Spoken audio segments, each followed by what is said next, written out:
Hello viewers. तो आ चुके हैं हम लोग अपने BNSS के एक नए लेक्चर में, जहां हम लोग बात करेंगे सेक्शन नंबर 37, 38 और 39 की।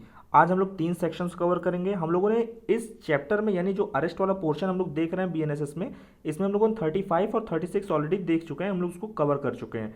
तो अगर किसी ने वो लेक्चर नहीं देखा है तो आप जरूर जाइएगा, उसको देखिए, क्योंकि वहाँ पे बहुत इन डेप्थ हम लोगों ने केस लॉस के माध्यम से पूरा डिटेल में उसको समझा है, तो उसको जरूर देखिएगा। अब बात यह कि इन लेक्चर्स को कौन कौन देख सकता है। देखिए, सबसे पहली चीज़, क्योंकि लॉ का पोर्शन है तो LLB से जुड़ा बच्चा, या कोई जो जुडिशरी का जो एस्पिरेंट है वो, या कोई UPSC से भी रिलेटेड कोई पर्सन है जो UPSC में ये सब सब्जेक्ट्स के डील कर रहा है, तो आप वहाँ भी ये सब चीज़ें देख सकते हैं, आपको जनरल आइडिया मिलेगा। और इन डेप्थ अगर पढ़ना है तो मैं अलग अलग सेक्शंस को भी अलग अलग एक एक लेक्चर में कवर करने का बाद में प्रयास करूँ, क्योंकि अभी मैं कोशिश कर रहा हूँ थोड़ा जल्दी जल्दी एक जिस्ट आपको एक दिमाग में दे दिया जाए कि हाँ, ये सेक्शन में ये बातें हैं, तो आपको खुद ही एक आइडिया लग जाए कि सेक्शन कहना क्या चाह रहा है। बाकी जो जो पोर्शन डिटेल में कवर करने लायक होगा उसको करूंगा, और मुझे लगे कि हर एक सेक्शन पे अलग अलग करके बातें की जाए तो वो भी मैं प्रयास करूंगा। तो LLB का बच्चा देख सकता है, जुडिशियल एस्पिरेंट देख सकते हैं भाई, आप UPSC से अगर जुड़े तो भी देख सकते हैं। और बहुत सारे एग्जाम और भी आ रहे हैं जहाँ पे इन सब चीज़ों को पूछा था, जैसे SI UPSI के एग्जाम में भी इसका पोर्शन आता है। तो UPSI के बच्चे बिल्कुल अलर्ट रहें, अगर कहीं कुछ नहीं मिल रहा है तो इसको जरूर देखते रहें। हाँ, अभी पेपर की कोई नोटिफिकेशन क्लियरली आई नहीं है, तो आप तो भी जुड़े रहेंगे थोड़ा बहुत, अगर आप देखते रहेंगे तो आपको एक बेहतर आइडिया, आपका एक मैप तैयार हो जाएगा, पढ़ना क्या है, क्या चीज़ें हमें मिलने वाली है, इसका एक आपको ओवरव्यू मिल जाएगा। आपको पता चले कितनी गहराई है चीज़ों में, कितना कठिन है। और LLB वाले तो बिल्कुल किनारा ना काटें भाई, उनको तो पढ़ना ही पढ़ना ये सब चीज़ें। और साथ ही अगर कोई आम नागरिक जो इन सब से बिल्कुल अलग है, बस इन्फॉर्मेशन के लिए इसको देखना चाहता है, तो वो भी बिल्कुल इस वीडियो पे आके इन चीज़ों को देख सकता है। इसमें कोई बुरी बात नहीं कि अगर आप लेक्चर देख लेंगे तो ठीक है। हम लोग आते हैं डायरेक्ट सेक्शंस के ऊपर, बात करते हैं सेक्शन नंबर 37 की। देखिए, सेक्शन नंबर 37 बात कर रहा है डेजिग्नेटेड पुलिस ऑफिसर की, यानी पदाभिहित पुलिस अधिकारी की। देखिए, सेक्शन नंबर 37 जब आप पढ़ेंगे तो ये दो बातें बता रहा है, एक पुलिस कंट्रोल रूम के बारे में बताएगा और एक डेजिग्नेटेड पुलिस ऑफिसर के बारे में बताएगा कि एक पुलिस ऑफिसर को डेजिग्नेट किया जाएगा, यानी उसको पदाभिहित किया जाएगा। ठीक है, एक पदाभिहित पुलिस अधिकारी को यहाँ पे अपॉइंट करने की बात होगी और कंट्रोल रूम की बात होगी। सेक्शन नंबर 37 जो है बस ये दो बातें कर रहा है। अब ये दोनों कार्य करेगा कौन, कौन डेजिग्नेट करेगा, कौन पुलिस कंट्रोल रूम इस्टेब्लिश करेगा, कौन बनाएगा, तो ये दोनों काम याद रखिएगा सिर्फ और सिर्फ स्टेट गवर्नमेंट के हाथ में है, मतलब राज्य सरकार ही कार्य करेंगी। तो राज्य सरकार पुलिस कंट्रोल रूम बनाती है। अब ये पुलिस कंट्रोल रूम होगा कहाँ कहाँ कहाँ कहाँ बनाएगी, कहाँ इनकी जिम्मेदारी है, तो कह रहे हैं कि हर एक डिस्ट्रिक्ट में बनाना है आपको, किसको, राज्य सरकार को, और एक जो है स्टेट लेवल पे आपको बनाना है। तो इतना बिल्कुल दिमाग में रखिएगा कि एक कंट्रोल रूम की बात हो रही है, कंट्रोल रूम कहाँ पे है, सेक्शन नंबर 37 डील कर रहा है। और कंट्रोल रूम कौन बनाएगा, स्टेट गवर्नमेंट बनाएगी। स्टेट गवर्नमेंट कहाँ कहाँ बनाएगी, हर एक डिस्ट्रिक्ट में बनाएगी अपने स्टेट के, और एक जो है स्टेट लेवल का जो होगा वो control room, police control room.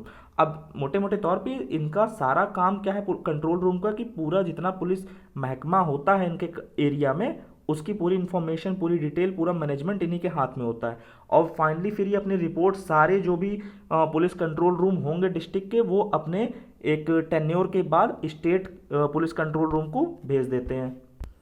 उसके बाद यहाँ पे एक पुलिस ऑफिसर को डेजिग्नेट किया जाएगा। ये पुलिस ऑफिसर को डेजिग्नेट कौन करेगा भाई, स्टेट गवर्नमेंट करेगी, सीधी सी बात। कौन करेगा, स्टेट गवर्नमेंट। यहाँ पे स्टेट गवर्नमेंट का काम है कि एक पुलिस ऑफिसर को डेजिग्नेट करिए। अब ये इसका रैंक क्या होगा, कह रहा है कि ASI यानी असिस्टेंट सब इंस्पेक्टर से नीचे की पोस्ट नहीं होनी चाहिए उसकी, मतलब वो असिस्टेंट सब इंस्पेक्टर हो या उससे ऊंची कोई पोस्ट हो, तभी उसको जो है डेजिग्नेट किया जाएगा यहाँ पे। अब वो कह रहे हैं डेजिग्नेट कहाँ करोगे, कह रहा है एवरी डिस्ट्रिक्ट, एक जितनी भी डिस्ट्रिक्ट है वहां पे हम बैठाएंगे, और साथ में कहाँ, हर एक पुलिस थाने में, पुलिस स्टेशन पे। ठीक है, तो ये दो बातें हो गई। अब कह रहा है कि ये जो ASI है, जो ये जो पुलिस ऑफिसर इसको डेजिग्नेट किया जा रहा है यहाँ पे, तो इसका कार्य क्या होगा, कह रहे हैं इसका कार्य होगा कुछ मेंटेन करना, इसी ड्यूटी होगी कुछ मेंटेन करना, मतलब बनाना। कह रहा है क्या मेंटेन करना है, कह रहा है जो पर्सन अरेस्ट हुए हैं, जो पर्सन इनके एरिया में अरेस्ट हो रहे हैं, उनका नाम और एड्रेस का पहले आप डिटेल तैयार करिए, वो किस अपराध के लिए गए हैं, उस पर्सन का क्या नाम था जिस जो अरेस्ट हुआ है, तो ये पूरा उसके बारे में डिटेल, जो जो अपराध हो रहा है इनके एरिया में, जो भी चीज़ें आ रही हैं, सारी डिटेल इनको तैयार करनी है। और सारी डिटेल करके इनकी जिम्मेदारी है कि हर एक पुलिस स्टेशन, डिस्ट्रिक्ट हेडक्वार्टर तक ये चीज़ सामने दिखनी चाहिए उनके। तो उन तक पहुंचाने का काम किनका, ये एएसआई का। तो यहाँ पे 37 में यही दो बातें हैं कि सेक्शन नंबर 37 क्या बोल रहा है कि भाई पुलिस कंट्रोल रूम और एक पुलिस ऑफिसर को डेजिग्नेट करने की बात हो रही है। तो मूव करते हैं अगले सेक्शन पे, सेक्शन नंबर 38 और 39 को देखते हैं। तो सेक्शन नंबर 38 क्या कह रहा है भाई, सेक्शन नंबर 38 कह रहा है, बड़ी इंपॉर्टेंट बात, कि कोई भी व्यक्ति जिसको अरेस्ट किया गया है वो अपनी पसंद के एडवोकेट से मिल सकता है, उसको चूज कर सकता है, मगर कब, कह रहा है जब इंट्रोगेशन हो रहा होगा, जब उससे पूछताछ हो रही होगी उस दौरान।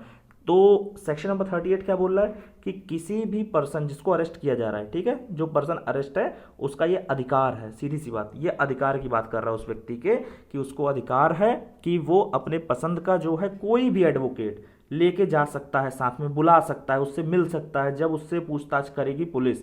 तो क्या पूरी पूछताछ के दौरान, मान लो कि 10 घंटा बैठा के पूछताछ करना है, तो क्या पूरे टाइम एडवोकेट सामने खड़े रहेंगे, तो कह रहा नहीं, पूरी पूछताछ के दौरान नहीं, बस आपको पूछताछ जब स्टार्ट होगी उससे कुछ समय तक, एक रीजनेबल टाइम पीरियड तक आप उनका एडवोकेट वहां पे प्रेजेंट हो सकता है, मगर प्रेजेंट पूरे पूरे पूछताछ के दौरान, पूरी इंट्रोगेशन के दौरान नहीं, पूरी इंट्रोगेशन के दौरान नहीं, तो ये अलाउ नहीं है। मगर हाँ, आप एडवोकेट से सलाह मशवरा कर सकते हो, वो जैसी आपको राय देंगे वैसा ही आप करेंगे। उसके बाद आपको पुलिस वाले रोक नहीं सकते कि आप एडवोकेट से बात नहीं कर सकते। क्यों? क्योंकि आर्टिकल 22 भी आपको ये फंडामेंटल राइट देता है कि अपने पसंद के आप एडवोकेट को आप चूज कर सकते हैं।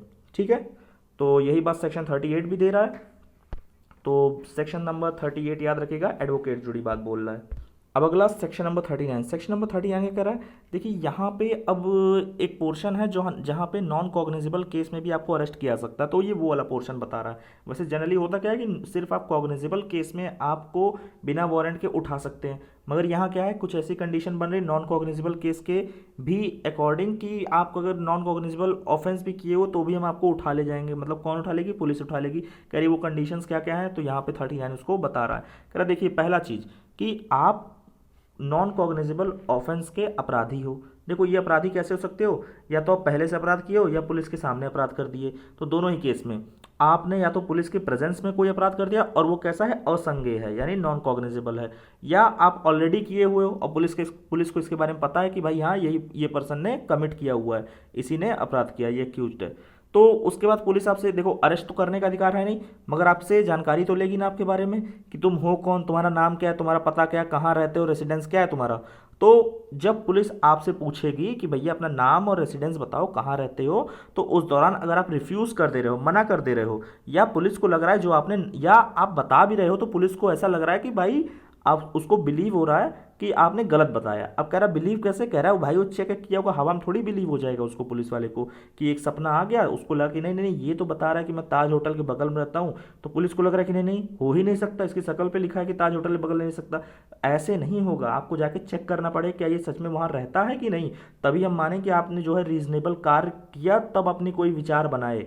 आपने कोई कार्य किया तो उसके पहले जिसके ऊपर जाके आपकी जो है एक राय बनी, ऐसा नहीं कि अपने से बन गई। तो पुलिस को लगे आपके बताने के बाद भी कि हाँ भैया ये बंदा तो एकदम गलत बता रहा है, या आप खुद मना कर दो, तो ऐसी कंडीशन में क्या होगा, पुलिस आपको अरेस्ट कर सकती है। तो इतनी बात आप ध्यान रखिएगा। तो जो अरेस्ट कर सकती है इसको जरा ध्यान दीजिएगा, जरूरी नहीं कि हर केस में पुलिस उठा के आपको अरेस्ट कर ही ले, ये डिस्क्रिशन होगा पुलिस का, वो चाहे तो अरेस्ट करे चाहे ना करे। मतलब वहां पे ये नहीं है कि आपको अरेस्ट नहीं कर सकती, पुलिस के पास वहां पावर तो है भाई, उसके पास लीगल पावर है कि आपको अरेस्ट कर सकती है, क्रिमिनल लॉस को पावर दे रहा है, सीधी सी बात। अब अच्छा ये अरेस्ट हो क्यों रहा है, ये अरेस्ट इसलिए हो रहा है कि आपका नाम और रेसिडेंस कहाँ रहते हो पता होता जो है पता चल सके पुलिस को, बस इसीलिए हो रहा है। तो इसका मतलब कि जब पता चल जाएगा, तब कह रहा है जब पता चल जाएगा उसका आपका नाम और रेसिडेंस तो आपको छोड़ देगी पुलिस, सीधी सी बात। हाँ तो यही अगला पॉइंट भी कह रहा है कि जैसे ही उसको आपका नाम और रेसिडेंस पता चल गया तो आपको उन्हें रिलीज करना पड़ेगा, कोई बॉन्ड या बेल बॉन्ड के बनवा के उसको जो है एग्जीक्यूट करवा के आपको छोड़ना पड़ेगा, किसी बेल आपको बॉन्ड ऑन साइन करवा लेंगे कि भाई आपको जब बुलाया जाएगा तो आप वहां पे खड़े रहोगे, कहाँ पे, जब मजिस्ट्रेट के सामने। ऐसा इसीलिए बॉन्ड भरवा जाते हैं कि हाँ भाई इनसे सिक्योरिटी ले लें कुछ, या बिना सिक्योरिटी के भी छोड़ सकते हैं, तो बस एक भरवा लिया जाता है कि हाँ एक श्योरिटी हो जाती है कि हाँ भाई ये पर्सन अब आएगा, इसके बारे में सारी इन्फॉर्मेशन हो जाती है। तो ये चीज़ ध्यान रखिएगा। तो क्या यहाँ दो पॉइंट हो गए कि भाई देखो आपने नॉन कॉग्निजेबल ऑफेंस किया है, यानी आपने असंज्ञेय अपराध किया हुआ है, तो आप उस केस में अगर अपना नाम और पता, एड्रेस या रेसिडेंस जो भी है, तो उसको अगर आप गलत बताते हो या पुलिस को खुद बिलीव हो रहा है कि भाई ये बंदा गलत बता रहा है, तो उस केस में पुलिस वाला आपको अरेस्ट कर सकता है। मगर वो करेगा क्यों? क्योंकि आपका नाम और पता होता जो है पता चल सके, ठीक है। अगर जब उसको अरेस्ट करने के बाद इतना पता चल जा रहा है, तो उसके बाद आपको वो छोड़ देगा, बेल बॉन्ड या बॉन्ड भरवा के उस पर साइन करवा के आपको छोड़ देगा। और इसका पर्पस बस यही हो कि कभी आपको मजिस्ट्रेट के सामने पेश करवाना होगा तो आप वहां पे आओगे मजिस्ट्रेट के सामने, यही बस इसी चीज को इंश्योर कराने के लिए आपसे बॉन्ड भरवाए जाते हैं, ठीक है। यहाँ पे अगला पॉइंट कह रहा है मान लो कोई पर्सन है विदेशी, ये भी तो हो सकता है ना, किसी कोई पर्सन जिससे नाम पता पूछा जा रहा है वो इंडियन है ही नहीं, तो कह रहे हैं कि उससे क्या बॉन्ड और बेल बॉन्ड भरवा ले तो काम हो जाए। कह रहा है कि नहीं, उससे सिर्फ बेल बॉन्ड ना भरवाओ, उसको तो पकड़ो पहले, वरना वो भाग जाएगा इंडिया के बाहर, तो किसको ढूंढेंगे हम? कभी मजिस्ट्रेट के सामने उसको पेश होना हुआ तो भाग गया अमेरिका, तो किसको फिर पकड़ेंगे? कह रहा है उससे बोलो कि तुम बेल बॉन्ड तो भरोगे ही, मगर साथ में एक इंडियन रेसिडेंस को ले आओ जो इंडिया में रहता हो, वो श्योरिटी के रूप में तुम्हारे बिहाफ पे आए, तो हमें ये इंश्योर हो जाए कि भाई कभी तुम गायब हुए तो हम इस पर्सन को पकड़ लेंगे, तो ये तुमको बुलवा लेगा। तो किसी ऐसे इंडियन को यहाँ लेके आओ जो तुम्हारा श्योरिटी बन सके कि हाँ भाई ये अगर कभी गायब होगा तो मेरी जिम्मेदारी है। तो नॉन इंडियन केस में सिर्फ बेल बॉन्ड से काम नहीं होगा, वहाँ पे एक श्योरिटी भी चाहिए, तो ये बात आपको ध्यान रखनी है। फिर अगला पॉइंट क्या है कि मान लो भाई जिस पर्सन को तुमने उठाया था, नाम पता उसका जो है कि मिल सके, पुलिस वाले ने अरेस्ट करके रखा है, अब बीत गया, उसको अरेस्ट किया कि 24 घंटा बीत गया और तुम उसका नाम पता ढूंढ ही नहीं पाए हो, वो अभी तक बंद है तुम्हारे पास, ठीक है। या उसका जो है एग्जीक्यूट नहीं हो पाया बेल बॉन्ड, या श्योरिटी वाला भी मामला भी पूरा नहीं हो पाया, तो टाइम बीत गया ना, टाइम ज़्यादा हो रहा है। तो ऐसे केस में आप क्या करोगे भाई? 24 घंटा अगर बीत रहा है तो आप उसको अपने पास नहीं रखोगे, क्योंकि कॉग्निजेबल मैटर में जब बोल देता है कि भाई तुम 24 घंटे के बीतने के बाद तुरंत मजिस्ट्रेट के सामने उसको पेश करोगे, तो ये तो नॉन कॉग्निजेबल मामला है ना, उसमें कैसे तो आप 24 घंटे से ऊपर उसको बैठा के रख सकते हैं। तो इस केस में भी अगर आपको 24 घंटा बीत गया है और ये सारी चीज़ें नहीं हो पाई हैं कि बॉन्ड फर्निश नहीं करा पाए और आप जो है नाम और पता उसका नहीं ढूंढ पाए, तो ऐसे केस में आपको क्या करना है, जो भी नियरेस्ट सबसे करीब जो है मजिस्ट्रेट होगा उस क्षेत्राधिकार का, मतलब जिसका एरिया लगता हो, जिसका जुडिक्शन लगता होगा उस एरिया में, तो उसको आपको सौंपना होगा, उस व्यक्ति को उसके समक्ष ले जाके उसको रखना पड़ेगा। तो इतनी बात कह रहा है 39। तो 39 भी आसान है, सिर्फ नॉन कॉग्निजेबल मैटर की बात कर रहा है कि नॉन कॉग्निजेबल अगर असंज्ञेय अपराध करते हो और अपना नाम पता नहीं बताते हो तो अरेस्ट हो जाओगे, उठा लिए जाओगे, ठीक है। और अरेस्ट होने का पर्पस बस इतना है कि आपका नाम और रेसिडेंस जो है पता किया सके, ठीक है। अगला क्या है कि अगर नाम और पता आपका पता चल जाता है तो आपको बॉन्ड, बेल बॉन्ड पे आपको छोड़ देंगे। अगर आप नॉन इंडियन हो, मतलब भारत के नहीं हो, तो आपको बॉन्ड के साथ साथ एक श्योरिटी भी लाना पड़ेगा जो भारत में रहता हो, भारत का निवासी हो, ठीक है।